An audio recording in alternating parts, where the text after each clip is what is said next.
আসিফ নজরুলকে আমরা সঙ্গে পেয়েছি। প্রফেসর আসিফ নজরুল, আপনাকে আমাদের সাথে পেয়ে আপনাকে আমাদের কৃতজ্ঞতা জানাই এবং স্বাগতম। আপনি আমাদের কে সময় দিয়েছেন, পুরো টিমের পক্ষ থেকে আপনাকে স্বাগত। প্রথমেই যে বিষয়টি প্রফেসর আসিফ নজরুল আপনার কাছে যেতে চাই, যে প্রফেসর আসিফ নজরুল, আপনি অনেক দিন ধরেই বাংলাদেশে আলোচিত একজনের মধ্যে থাকলে, বুদ্ধিজীবী হিসাবে, পরামর্শদাতা হিসেবে, অ্যাক্টিভিস্ট হিসেবে থাকলেও আপনি আসলে এখন সরকারে আছেন। আপনি মন্ত্রিত্ব কেমন উপভোগ করছেন? কেউ কেউ বলছেন যে আপনি আসলে আর আগের মতো সরব নাই, আপনাকে অনেক জায়গায় পাওয়া যাচ্ছে না, আপনার সেই প্রতিবাদী কণ্ঠস্বর অনেকে মিস করছেন। সেটা কি আপনি সরকারে আছেন সেই জন্যই, নাকি আপনার অন্য কোনো জায়গাও আছে যে জায়গা থেকে আপনি এটি জমা রাখছেন, পরে আমাদের সবার জন্য বলবেন? সবচেয়ে বড় কথা, মন্ত্রিত্ব কেমন উপভোগ করছেন আসিফ নজরুল আপনি? প্রথমে আপনাকে ধন্যবাদ জানাচ্ছি। আমার যারা শ্রোতা আছেন তাদের সবাইকে ধন্যবাদ জানাচ্ছি। আগে আপনি আমাকে বলেন, আমার প্রোগ্রাম কি এখন দেখা যাচ্ছে, লাইভ স্ট্রিমিং হচ্ছে? আমি আমি দেখতে পাচ্ছি লাইভ স্ট্রিমিং হচ্ছে। শুধু লাইভ স্ট্রিমিং হচ্ছেই না, আহ, এই মুহূর্তে, জি আসিফ ভাই, আপনার প্রোগ্রাম শুধু এখন লাইভ স্ট্রিমিং হচ্ছেই না, অলরেডি আমাদের সাথে 3,500 দর্শক যুক্ত হয়েছেন। আমাদের সাথে নিশ্চয়ই আরো দর্শক যুক্ত হবেন। আমি দর্শকদের কাছে একটু ক্ষমা চেয়ে নিচ্ছি প্রথমে। আসলে আমরা লাইভ স্ট্রিমিং এটা করতে একটু দেরি হলো, সেজন্য। প্রফেসর আসিফ নজরুল, একটু বলবেন আপনি মন্ত্রিত্ব আচ্ছা, কেমন উপভোগ করছেন? প্রথম, জি, আপনি প্রথম একটা প্রশ্ন করেছিলেন যে আমাকে আগের মতো সরব দেখা যাচ্ছে না। তো আমি একটু বিনীতভাবে বলি, আমার পক্ষে কি আগের মতো সরব থাকা শোভা পায় কিনা। কারণ আগে আমি ছিলাম অ্যাক্টিভিস্ট টাইপের, ওপিনিয়ন মেকার টাইপের। এখন আমি সরকারে, আগে যে একটা ফ্যাসিস্ট সরকার ছিল, যে সরকার জনগণের ভোটে নির্বাচিত ছিল না, তারা যা ইচ্ছা করছিল দেশে, আমরা সেটা সবসময় প্রতিবাদ করতাম। অনেকে প্রতিবাদ করতেন বিদেশ থেকে, অনেকে করতেন দেশ থেকে করতেন, সবসময় আমি এটা প্রতিবাদ করতাম। সেই জন্য আমাকে প্রচুর মূল্য দিতে হয়েছে জীবনে। কিন্তু তখনকার যে সরকার, সেই সরকার কি এখন দেশে আছে? এখন তো সরকার পরিবর্তন হয়েছে, এখন পরিবর্তিত একটা পরিস্থিতি এসেছে। আরেকটা হচ্ছে, আগে আমার যে রোলটা ছিল, আমি তো সরকারে ছিলাম না, আমি এখন সরকারে। এখন আমি যদি সরকারের কোনো কাজের সমালোচনা করি, তাহলে এটা তো খুব শোভা পায় না, মানুষ বলবে যে তুমি নিজেই তো সরকারে আছো। থার্ড জিনিস হচ্ছে, আমি তো একটা গোপনীয়তার শপথ নিয়েছি। তো গোপনীয়তার শপথ নিলে আমি অনেক কিছু তো প্রকাশও করতে পারবো না, এটা তো খুব অশোভন হবে এবং আমার শর্ত ভঙ্গ হবে। আমি তো জীবনে কোনোদিন কোনো গোপনীয়তার শপথ নিয়ে তো আমি কোনো দায়িত্ব পালন করি নাই। ফলে আমার জন্য তো এটা সম্পূর্ণ নতুন অভিজ্ঞতা। আমার সবসময় মাথায় রাখতে হয় অনেক কিছু, আমাকে ইনফরমেশন যেটা সরকারের সুষ্ঠু পরিচালনার স্বার্থে আমি সেটা প্রকাশ করতে পারি না। এই সমস্ত কিছু মিলিয়ে আমাকে মানে কিছুটা আপনার নিজের ভিতর অবরুদ্ধ অবস্থায় থাকতে হয়। এটা খুব বেশি এনজয় করি সেটা না, আমার চরিত্রের সাথে এটা যায় না। আমার মাঝে মাঝে খুব কষ্ট লাগে, অনেক কিছু বলতে ইচ্ছা করে, বলতে পারি না। আর উপভোগ যদি বলেন, মন্ত্রিত্ব আসলে উপভোগের জিনিস না। আমি জানি না পলিটিক্যাল মন্ত্রীরা কেমন হয় জীবন উপভোগ করতেন। আমার কাছে মনে হয় যে আমার যে একটা মুক্ত স্বাধীন জীবন ছিল, পৃথিবীতে আমার সবচেয়ে প্রিয় শব্দ হচ্ছে স্বাধীনতা। আমি অনেক বিপদের মধ্যে আমি স্বাধীনভাবে কথা বলার চেষ্টা করতাম, আমি স্বাধীনভাবে চলাফেরা করতাম। আমাকে অনেকে অনেক ভয় দেখাতো, তারপর আমি গভীর রাতে আমি ঢাকা ইউনিভার্সিটি ক্লাব থেকে টেনিস খেলে একা ফিরতাম, মনে হতো যা হওয়ার হবে। তারপরে আমি রিক্সা চড়তাম আমার ওয়াইফের সাথে, আমি অনেক সময় স্ট্র্যাটাজি দিতে আপনারা দেখতেন যে আমি কফি শপে যাচ্ছি। এখন আমাকে অনেক কিছু বিবেচনা করে চলতে হয়, আমাকে অনেক অনেক বেশি কাজ করতে হয়, অনেক বেশি। এবং খালেদ, সবচেয়ে অসহনীয় যেটা, এমনও হয় যে ধরেন আমি হয়তো 4-5 ঘন্টা জাস্ট একটা চেয়ারে বসে কাজ করছি, বা 3 ঘন্টা কন্টিনিউয়াস মানুষের কথা শুনছি। আমার জীবনে এগুলি খুব নতুন অভিজ্ঞতা এবং একদমই আনন্দদায়ক না। তবে একটা আনন্দই শুধু আছে, যখন কিছু করতে পারি, একটা মানুষেরও যদি উপকার করতে পারি, একটা ভালো সিদ্ধান্ত যদি নিতে পারি, তখন ভালো লাগে। এই আনন্দর সাথে কোনো কিছু তুলনা হয় না। এখন দায়িত্ববোধটা অনেক বেশি, স্বাধীনতা কম, উপভোগ কম। প্রফেসর আসিফ নজরুলের কথা এইবার আবার একটু দর্শকদের বলি, যে আমি প্রফেসর আসিফ নজরুলকে 2-3 দিন, 4-5 দিন, বিশেষ করে গত 4-5 দিন ধরে অনেক চেষ্টা করেছিলাম যে একটি এক্সক্লুসিভ ইন্টারভিউ পাওয়ার জন্য। তিনি তার ব্যস্ততার জন্য সময় দিতে পারছিলেন না। পরে যখন তিনি রাজি হলেন, আমি কিন্তু তাকে বলেছি যে আমার হয়তো কিছু প্রশ্ন হবে যেটা নট সো নাইস। আসিফ ভাই আমাকে বলেছেন যে আমি যে কোনো ধরনের প্রশ্ন যে কোনো ভাবে করতে পারি, এমনকি তিনি আমাকে বলেছেন যে আমি চাইলে এটাও লিখতে পারি যাতে দর্শকরা এটাতে অংশগ্রহণ করতে পারে, যে অপ্রীতিকর প্রশ্ন তাকে করা যাবে। আসিফ ভাই, সেই জন্য আপনাকে আলাদা করে আবারও ধন্যবাদ দিই। তো সবচেয়ে অপ্রীতিকর প্রশ্ন যেটি এই মুহূর্তে আপনাদের দর্শকরা সবচেয়ে বেশি করতে চাচ্ছেন, সেটি হচ্ছে যে 500 টন ইলিশ যখন রপ্তানি হয়েছিল ভারতে, তখন আপনি বলেছিলেন যে কেন এই ইলিশ রপ্তানি করা হবে। এইবার দেখা যাচ্ছে আপনাদের সরকার 3,000 টন ইলিশ রপ্তানি করছে, এর কারণ যদি আমাদের বলেন। আরেকটা বিষয় বলে রাখি, প্রফেসর আসিফ নজরুল, আপনি আসবেন শুনে অনেকে আমাদেরকে প্রশ্ন পাঠিয়েছেন, সুতরাং আমাদের অনেক প্রশ্ন আছে। আপনি যদি একটু সবগুলি বিষয় যদি আপনি একটু সংক্ষিপ্ত আকারে একটু জি, বলেন জি, যে জি। আপনারা 3,000 টন ইলিশ রপ্তানি করছেন, এটি কেন? জি, আমি প্রথমে আপনাকে বলি, আমি ইলিশ রপ্তানির যে স্ট্যাটাসটা দিয়েছিলাম তখন আমি উপদেষ্টা ছিলাম না। আর 3,000 টনের ব্যাপারটা আমি আপনাকে একটু ক্ল্যারিফাই করি। সেটা হচ্ছে, আমাদের এই গত বছর, আমি একদম পরিসংখ্যান নিয়ে এসেছি যাতে কোনো মিসআন্ডারস্ট্যান্ডিং না হয়। গত বছর 3,950 টন ইলিশ রফতানির সর্বোচ্চ অনুমোদন দেওয়া হয়েছিল। প্রকৃত রফতানি হয়েছিল 802 টন। এই বছর তার চেয়ে কম ইলিশ রফতানির অনুমোদন দেওয়া হয়েছে 3,000 টন। অ্যাকচুয়াল রপ্তানি কত হবে সেটা আপনি at the end of the day দেখেন। কাজে আপনি যদি পরিসংখ্যানে তুলনা করেন তাহলে ৩,৯৫০ টনের সাথে ৩,০০০ টনের তুলনা করতে হবে। আর ৫০০ টন আমি যে স্ট্যাটাসটা দিয়েছিলাম এটা দ্বিতীয় ফেজে ৫০০ টন রপ্তানি করার কথা বলা হয়েছিল, কিন্তু গত বছর আসলে প্রকৃত রপ্তানি হয়েছিল ৮০২ টন। এটা পত্র পত্রিকায় প্রকাশিত রিপোর্ট, আপনার প্রথম আলোর রিপোর্ট, আপনার পরীক্ষা করে দেখতে পারেন। এখন আপনার যখন আমি ইলিশ মাছের ইয়েটা দিয়েছিলাম, আমি ওখানে কি বলেছিলাম ভালো করে খেয়াল করেন। ৫০০ টন ইলিশ কেন পাঠানো হচ্ছে? ভারতকে খুশি করার জন্য, যারা আমাদেরকে পানি দেয় না, যারা আমাদেরকে সীমান্তে হত্যা করে, যারা আমাদের সাথে আপনার অবমাননাকর মন্তব্য করে, এরকম। তো আমার কনটেক্সটটা ছিল, আপনি যদি ভালো মতো মেসেজটা দেখেন, আপনি যদি ভারতের সাথে মর্যাদাপূর্ণ সম্পর্ক থাকে, বন্ধুত্বপূর্ণ সম্পর্ক থাকে, ওই বন্ধুত্বপূর্ণ সম্পর্কের আলোকে, ভারসাম্যমূলক সম্পর্কের আলোকে আপনি ইলিশ রপ্তানি করেন না কি করেন সেটা নিয়ে মানুষের অত মাথা ব্যথা থাকতো না। আপনি এমন একটা দেশ, তখন প্রতিটা নিয়ত ভারতের যে সমস্ত পদক্ষেপে সরকারের নতজানুমূলক দৃষ্টিভঙ্গি ছিল, সীমান্তে মানুষ মারা যাচ্ছে, আর বাংলাদেশ সরকারের সাফল্য ছিল যে ওই লাশটা নিয়ে আসছে, সেটা তাদের সাফল্য। মানুষ মারা যাচ্ছে সেটাকে সরকার সমর্থন করতো, তৎকালীন শেখ হাসিনা সরকার বলতো আমাদের লোকরা অপরাধ করে যায় দেখে মারা যায়, আমরা পানি পাচ্ছি না, সেটার কোনো প্রতিবাদ করতো না ঠিক মতো, অথচ আমাদের পানি ফেনী নদীর পানি দিয়ে দিচ্ছে, আমাদের এখানে ভিতর দিয়ে ট্রানজিট নিয়ে যাচ্ছে, আমি নেপাল আর ভুটানের সাথে সামান্য ট্রানজিট পাচ্ছি না। দিনের পর দিন ভারতের যারা শাসক আছে আমাদের দেশ সম্পর্কে অত্যন্ত অবমাননাকর, অপমানজনক উক্তি করতো, আমাদের মন বিষিয়ে থাকতো সব সময়। তো আমার কনটেক্সটে ছিল এইরকম একটা কান্ট্রিকে সারাক্ষণ আমাদের দেশের প্রধানমন্ত্রী বলতে থাকতে, আপনার খেয়াল আছে নিশ্চয়ই, তৎকালীন প্রধানমন্ত্রী, যে ভারতকে যা দিয়েছি কখনো ভারত সেটা ভুলতে পারবে না। তখন আমাদের মনে প্রশ্ন আসতো, এটা কি আপনার পৈতৃক সম্পত্তি নাকি, আপনি যা ইচ্ছা দিবেন? কাজে তখন মনে তো অপ্রকাশ্য অনেক জিনিসও আছে। তো ওই কনটেক্সটে আমি বলতাম যে আপনি এমন একটা দেশকে এই জিনিসগুলা দিচ্ছেন, যেই দেশ আমার বর্ডারে এটা মানে, আপনি প্রতিবাদ করেন না, পানি চান না, এই চান না, ইত্যাদি। সেই ক্ষোভ থেকে তখন অনেক কিছু বলেছি। আমি একটু ক্লারিফাই করি, এখন তো আর সেই সরকারটা নাই। এখন কি আমার সরকার বর্ডারে যখন হত্যা হয় প্রতিবাদ করে না, কঠোরভাবে প্রতিবাদ করে? তাদের অমিত শাহ একটা বক্তব্য দিয়েছে, আপনি আমাদের বক্তব্য দেখেন কত কড়াভাবে বলা হচ্ছে, অত্যন্ত আপত্তিকর, বন্ধুত্বমূলক সম্পর্কে গিয়ে তীব্র প্রতিবাদ জানিয়েছে। আমাদের যিনি চিফ প্রধান উপদেষ্টা আছেন, উনি ভারত সম্পর্কে কিভাবে কথা বলেন, আমি আমার প্রথম আলো ইন্টারভিউতে ভারত সম্পর্কে কিভাবে কথা বলেছি। এবং এখনকার কনটেক্সটে আপনি যদি বলেন, আমি একটু ক্লিয়ার করি আপনাকে, এই ৫০০ টন ইলিশ রপ্তানি প্রক্রিয়া তো আমি কিন্তু ছিলাম না, এটা হচ্ছে কনসার্ন মিনিস্ট্রির সাথে আলাপ করে বা কনসার্ন মিনিস্ট্রির সাথে কথা বলে করা হয়েছে। তারপরে যখন আমার নিজের কাছে মনে হচ্ছে কেন দেওয়া হচ্ছে, আপনি কি যুক্তিগুলো শুনতে চান? এইটার পিছনে যে কি কি কথা আমি শুনেছি, আমি নিজে ইনভেস্টিগেট করে। আমার মনে হয় যে সেই যুক্তিগুলি আমরা নিশ্চয়ই শুনবো। আমি মাঝখানে একটু কথা বলে নিই, এবং অনেকগুলি বিষয় নিয়ে যেটা আমাদের কথা বলতে হবে। প্রফেসর আসিফ নজরুল, এটি একদম পরিষ্কার যে গত সরকারের সময় গত সরকার ভারতের প্রতি একটি নতজানু ভূমিকা দেখিয়েছিল। সারাক্ষণই তারা মানে যাই হোক, ভারতের কথা যদি এরকম ভাবে বলাও যায়, ভারতের কথা উঠতো এবং বসতো, এরকম একটা পরিস্থিতিও তারা সৃষ্টি করেছিল। কিন্তু ভারত কিন্তু এই সরকার চেঞ্জ হওয়ার সাথে সাথে চেঞ্জ হয় নাই, আপনারা চেঞ্জ হয়েছেন, ভারত ভারতের আগের মতোই আছে। তার মানে আপনারা কিছু কড়া কথা বলছেন, ইলিশও দিচ্ছেন। গত সরকার কড়া কথা বলতো না, ইলিশ দিত। আপনারা কড়া কথা বলছেন, ইলিশ দিতেন। এটা কি একটা সিম্বলিক যে আপনারা ভারতের সাথে একই রকম সম্পর্ক রাখবেন, শুধু কিছু কড়া কথা মাঝখানে বলবেন? ব্যাপারটা কি এরকম?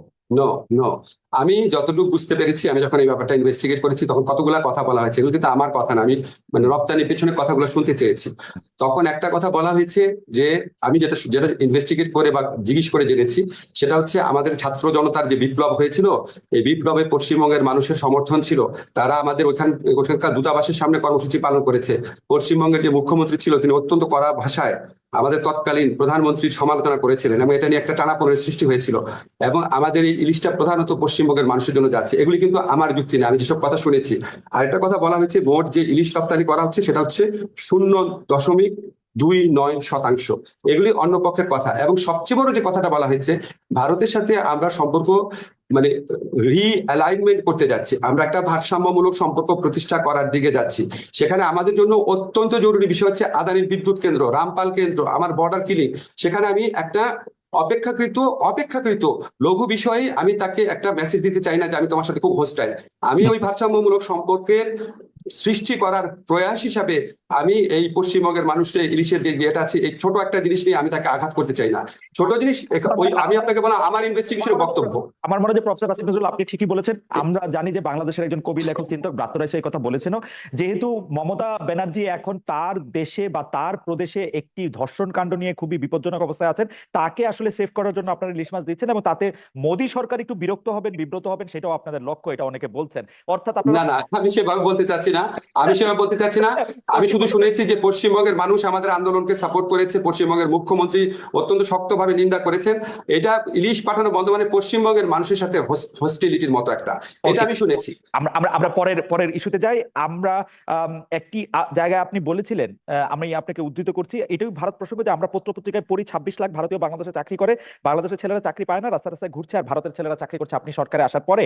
এই বিষয়টি সম্পর্কে আপনার আপডেটেড মন্তব্য কি? আচ্ছা 26 লাখ ফাইন, ভারতীয় এখন কি করছেন? Thank you. এটা আমি প্রথমে আপনাকে বলে রাখি, এটা কিন্তু আমি উপদেষ্টা হওয়ার পর বলি নাই।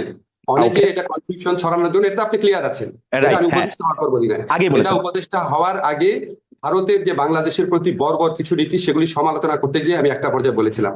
এখন আপনাদের যেই আপত্তিগুলো আসছে, প্রথম প্রশ্ন হচ্ছে এখানে কি 26 লাখ আছে কিনা। তাহলে আমি আপনার দৃষ্টি আকর্ষণ করি, ফিনান্সিয়াল এক্সপ্রেসে 2009 সনে বলা হয়েছিল 5 লক্ষ ভারতীয় এখানে চাকরি করছে, 2009 সনে। হুম 2015 সনে ডেইলি স্টারের রিপোর্ট, 2015 আজকে থেকে 9 বছর আগে, হুম সিপিডি বলেছে রেমিটেন্স পাঠানোর দিক থেকে বাংলাদেশ হচ্ছে পঞ্চম। 2013 সনে $3.71 বিলিয়ন, $3.71 বিলিয়ন 2013 সনে পাঠানো হয়েছে, এবং সেই রিপোর্টে বলা হয়েছে এটা অফিসিয়াল ফিগার। হুম আনঅফিসিয়াল ফিগার এর চেয়ে আরো অনেক বেশি।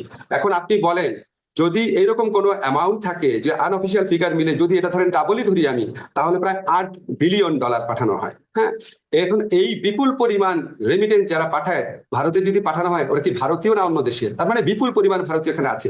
আমি যে আপনাকে ফিগারটা বলেছি 26 লাখ, সেটা হচ্ছে কম হতে পারে আবার বেশি হতে পারে, এক্সাক্ট চিত্র আমরা জানি না। না, কিন্তু কেন প্রফেসর, জানি না আপনাকে, কিন্তু প্রফেসর, আপনাকে আমি আরেকটু বলি না, আরেকটু বলি আপনাকে কেন জানি না। আজকে দেখবেন সালমান এফ রহমানের সাথে এনএসআই চিফের একটা বক্তব্য ভাইরাল হয়েছে, আপনি ফেসবুকে খুঁজলেই পাবেন, টেলিফোন রেকর্ড তখনকার সময়। সেখানে উনি বলছেন যে বিভিন্ন সেক্টরে, বিশেষ করে সফটওয়্যার সেক্টরে অনেক লোকজন আসে যাদের জন্য ওয়ার্ক পারমিট দরকার হয় না, তারা কন্ট্রাকচুয়াল ওয়ার্কার হিসাবে আসে। এবং উনি ধমক দিচ্ছেন এনএসআই চিফকে যে বিডার অনুমোদন এখানে লাগে না, তুমি এখানে সিকিউরিটি জিনিস দেখবা, তুমি অন্য জিনিস দেখবা কিনা, দেখবা কেন? এবং উনি কিন্তু খুব ক্যাটাগরিক্যালি ভারতের কথা বলে না এখানে। কিন্তু আপনি আমাকে বলেন, আপনি মানে পারসিভ করে দেখেন যে কন্ট্রাকচুয়াল ওয়ার্কার অনেক আসছে, অনুমোদন লাগে না, এটা সালমান এফ রহমান কোন দেশের ক্ষেত্রে বলতে পারেন? হতে পারে চায়নার ক্ষেত্রে বলতে পারেন, কিন্তু চায়নার ক্ষেত্রে যদি না লাগে তাহলে নিশ্চয়ই ভারতের ক্ষেত্রে লাগতো না, কারণ ভারতের প্রতি তো আমাদের একটা নতজানু নীতি ছিল। এই সমস্ত জিনিস যদি আপনি অ্যাড করেন, আমরা একটা কনক্লুশনে আসতে পারি বিপুল পরিমাণ ভারতীয় আনডকুমেন্টেড এখানে কাজ করছে। জিনিসটা হইলো যে আপনারা এখন সরকারে আছেন, আপনাদের কাছে কি কোনো তথ্য, মানে ওরা যদি রেমিটেন্স পাঠাতে হয় সেটা একটা প্রপার ব্যাংকিং চ্যানেলে পাঠাতে হবে, ওরা যদি এখানে জি, কাজ করে তাহলে সেটার একটা কোনো না কোনো ভাবে পাসপোর্ট দিয়ে তারা যদি এন্ট্রি করে সেটা তাদের এখানে থাকবে। জি। ঠিক আছে, সেই হিসাবটা আছে কিনা, আপনারা সেই হিসাবটা জানতে চেষ্টা করছেন কিনা, নাকি আপনারা মানে পত্র পত্রিকার গত সরকারের আমলের রিপোর্টের উপরে ভরসা করতে? প্রশ্ন সেটি। ধন্যবাদ, আপনি প্রশ্নটা করেছেন। আমি প্রথমে আপনাকে ক্লিয়ার করি, আজকে প্রবাসী কল্যাণ মন্ত্রণালয় যখন গিয়েছিলাম তখন একজন সাংবাদিক আমাকে প্রশ্ন করেছিলেন, ওনার ধারণা ছিল এটা হচ্ছে আমার মন্ত্রণালয়ের বিষয়। আমি প্রথমে আপনাকে ক্লিয়ার করি, বাংলাদেশে যারা বিদেশি চাকরি করেন, আইদার লুকিয়ে অথবা প্রকাশ্যে, এটা আমার মন্ত্রণালয়ের বিষয় না। আমি হচ্ছে বিদেশে যারা বাঙালি চাকরি করেন সেটা আমার মন্ত্রণালয়ের বিষয়। আমি আমার 3টা মন্ত্রণালয়ে এত ব্যস্ত থাকি, আমি আপনাকে অনেস্টলি বলি, আমার প্রথম 1 মাসে আমি 3-4 ঘন্টা ঘুমাতাম, আমি 16 ঘন্টা কাজ করেছিলাম, আমি শুক্রবার দিন অফিস করতাম, সচিবালয়ে সবাই আছে, আপনারা খবর নিয়ে জিজ্ঞেস করেন। অবশ্যই অবশ্যই। ফলে আমি আমার মন্ত্রণালয়ের বাইরে অন্য কোনো কিছু দেখার সুযোগ পাই নাই। তবে এই মন্ত্রণালয়ে যিনি কাজ করেন, যারা কনসার্ন অথরিটি আছে, আমি তাদের কাছে কিছু কিছু জিনিস জানতে চেয়েছি, আমি এখনো সঠিক উত্তর পাই নাই। আপনি জানেন বিডা সহ বিভিন্ন প্রতিষ্ঠান রিঅর্গানাইজ করার কাজ চলছে। আমি আপনাকে এইটুকু অ্যাসিউরিটি দিতে পারি যে অন্য কোনো উদ্যোগ থাকতে পারে, কিন্তু আমার উদ্যোগ অবশ্যই থাকবে ভারতীয় শুধু না, এই দেশে যারা চাকরি করে তাদেরকে প্রপারলি চাকরি করতে হবে। যদি বাংলাদেশে স্কিল ওয়ার্কার থাকে, অন্য দেশ থেকে আপনি ওয়ার্কার আনতে পারবেন না। যারা কাজ করে তাদের প্রকৃত বেতন দেখা কাজ করতে হবে, জব পারমিট লাগবে, তাদেরকে লিগাল পথে টাকা পাঠাতে হবে। এইসব ব্যাপারে অবশ্যই অবশ্যই আমি সোচ্চার হবো, এখনো সোচ্চার আছে। আপনার কাছে বলি, এখনো আমি সরকারের বিভিন্ন পর্যায়ে এসব কথা তুলেছি, কিন্তু আমি একদম ফর্মালি যখন উপদেষ্টা পরিষদে আলোচনা হবে অবশ্যই আমি জিনিসগুলো তুলবো। কিছু কিছু ব্যাপার আমি কোথায় প্রশ্ন করছি, কোথায় উত্তর জানতে চাচ্ছি, আমি আপনাকে সবকিছু এখন বলতে পারবো না। তবে এটা আমি আপনাকে কনফার্ম করি, অবশ্যই এই ব্যাপারে আমার দৃষ্টি থাকবে। এই ব্যাপারে প্রফেসর আসিফ নজরুল, বর্তমানে যিনি পররাষ্ট্র উপদেষ্টা আছেন জনাব তৌহিদ হোসেন, তৌহিদ হোসেন সাহেব কিন্তু আমাকেও বলেছিলেন একটি ইন্টারভিউতে বাংলাদেশে এই বিপুল সংখ্যক লোকের চাকরি করার কথা, বিপুল পরিমাণ রেমিটেন্স ভারতের পাঠানোর কথা। তো সেটা নিশ্চয়ই তিনি অবগত আছেন। 50 দিন একটা সময়, তিনি নিশ্চয়ই এই ব্যাপারটাও দেখবেন। আমরা এই অনুষ্ঠান যদি তিনি দেখে থাকেন আমাদের এই আহ্বান রেখে যাবো। আমার তবে খালেদ, আমি একটা জিনিস বলি, এখানে যারা কন্ট্রাকচুয়াল চাকরি করেন, যারা প্রাইভেট সেক্টরে বিভিন্ন লোকজনকে নিয়ে আসেন, তারা তো নন ডকুমেন্টেড। সো প্রকৃত সংখ্যা আমি পাবো না। আমি আপনাকে আমার ব্যক্তিগত অভিজ্ঞতা থেকে বলি, আমার ব্যক্তিগতভাবে পরিচিত একটা প্রতিষ্ঠানে যখন আমি দেখলাম অনেক ফরেনার চাকরি করে, মানে ভারতীয় চাকরি করে, স্পেসিফিক্যালি বলি অনেক না, 7-8 জন ভারতীয় চাকরি করছে। তা আমি ওনাকে জিজ্ঞেস করলাম, উনি আমার খুব ঘনিষ্ঠ, যে আপনি কেন দিচ্ছেন চাকরি? বলে শেখ হাসিনার গভর্নমেন্টের আমলের কথা, বলে উনাদেরকে চাকরি টাকরি না দিলে সরকার ভাবে আমরা অন্য পক্ষের লোক। এইরকম একটা সিচুয়েশন দেশে বিরাজ করতো। এখন আপনার এই সরকার পরিবর্তনের পর নিশ্চয়ই ওই লোকগুলাকে আর কাজে রাখা হবে না, বুঝতে পারছেন? হয়তো ওই প্রয়োজনীয়তা নাই। ফলে আপনি অ্যাকচুয়াল নাম্বার পাবেন কিনা আদৌ সেটাও সন্দেহ আছে, কাছাকাছি নাম্বার পাবেন। আমরা সেই হিসাবই দেখতে চাই। কয়েকটি দ্রুত কতগুলি প্রশ্ন করতে হবে যে শেখ হাসিনা পতনের পর আমরা সংখ্যালঘু নিপীড়ন, ভাস্কর্য ভাঙা, মাজার ভাঙা, যৌনকর্মী ও হিজড়াদের উপর আক্রমণ, নারীদের প্রতি আক্রমণ, অভিযুক্ত জঙ্গি সংগঠনের নেতাদের জামিন, শীর্ষ সন্ত্রাসীদের জামিন, হিজবুত তাহরীরের প্রকাশ্য তৎপরতা, এগুলি কি আসলে অন্তর্বর্তী সরকারের অবস্থানের প্রতিফলন? আপনার কাছে কি মনে হয়, নাকি সরকারের ভেতরে বা বাইরে অন্য কোনো কিছু তৎপর? যেমন প্রফেসর সলিমুল্লাহ খান বলছেন যে এখানে কয়েক সরকার আসলে কোনটা বা সরকার আসলে কয়টা, আর এই ব্যাপারে আপনি আসলে কি বলবেন? মানে আমি অনেকগুলি কথা বলেছি, আপনি চাইলে আমি এটা আবার বলতে পারি, কিন্তু আমার নিশ্চয় মনে থাকবে সংখ্যালঘু না, ঠিক আছে, বাজার ভাঙা, যৌনকর্মী, হিজড়াদের আক্রমণ। ঠিক আছে, ঠিক আছে। জি, আপনি যে সমস্ত ঘটনা বলেছেন এগুলি জি, সবই অত্যন্ত দুঃখজনক, অত্যন্ত দুঃখজনক, এবং আমরা বিভিন্ন সময় আমাদের বিভিন্ন উপদেষ্টারা এসবের বিপক্ষে কড়া বক্তব্য রেখেছি, সরকারের পক্ষ থেকে বক্তব্য রেখা হয়েছে। তবে খালেদ, আপনাকে আমি একটু বিনয়ের সাথে একটা কথা বলি। যখন আমি আপনার টক শো করতাম, যখন আমি হুম, এই সরকারে আসার আগে কথা বলতাম, আমি কিন্তু নিজে বলতাম যে সরকার এত নিপীড়ন চালাচ্ছে, এই সরকার পতনের পর অনেক ভয়াবহ ঘটনা ঘটতে পারে, সরকারকে ওয়ার্ন করার চেষ্টা করতাম। আপনার নিশ্চয়ই মনে আছে যে ফ্যাসিস্ট আওয়ামী লীগ সরকারে যারা মন্ত্রী তারাও বলতো আমরা ক্ষমতায় না থাকলে ঘরে ঘরে ঢুকে ঢুকে আমাদেরকে মেরে ফেলাবে, এরকম কথা বলা হতো না খালে? হুম, তো আমরা যেই অরাজকতার আশঙ্কা করছিলাম আওয়ামী লীগের 15 বছরের অপশাসনের কারণে, মানুষের প্রতি অকথ্য নিপীড়ন নির্যাতনের কারণে, মানুষের মুখ বন্ধ করে রাখার কারণে, এটার আউটবার্টস হিসাবে আমরা যতটুকু খারাপ অবস্থা আশঙ্কা করেছিলাম, আপনাকে বিনয়ের সাথে বলি ততটা খারাপ অবস্থা হয় নাই। খারাপ অনেক কিছু ঘটেছে, ততটা খারাপ কিছু হয় নাই। তারপরে যেগুলি খারাপ কিছু ঘটেছে সেখানে আমাদের সরকারের কিছু ক্ষেত্রে ব্যর্থতা থাকতে পারে, অবশ্যই আমরা ব্যর্থতা থেকে শেখার চেষ্টা করছি। আপনাকে একটা এক্সাম্পল বলি, আদালত প্রাঙ্গণে যখন হামলার ঘটনা ঘটলো, তখন এটা তো আসলে দেখার কথা হচ্ছে ধরেন স্বরাষ্ট্র মন্ত্রণালয়, কিন্তু আমাদের এখানে অনেকে মনে করি কি, যেহেতু আমি আইনমন্ত্রী, তো আইন শৃঙ্খলা পরিস্থিতি হচ্ছে আমার এটা আমার না রে ভাই। তারপরও আমরা একসাথে কোঅর্ডিনেটেড ওয়েতে কাজ করি, সব ব্যর্থতার ক্ষেত্রে যৌথ দায়িত্বের অংশ হিসেবে আমারও দায়িত্ব আছে, কিন্তু আলাদাভাবে এককভাবে এটা আমার মন্ত্রণালয় দেখার বিষয় না। তখন আমি স্বরাষ্ট্র মন্ত্রীর সাথে কথা বলে আমরা অনেক ইনোভেটিভ টেকনিক বের করা শুরু করলাম যে কি করব, মানুষ এত ক্ষুব্ধ। আমি যখন জিজ্ঞেস করলাম স্বরাষ্ট্র মন্ত্রণালয়কে যে মানুষ যেভাবে মারতে আসছে আপনারা ঠেকান না কেন? পুলিশ বলে পুলিশ ঠেকাতে গিয়েছিল, তখন তো পুলিশের মরাল কারেজ ছিল না।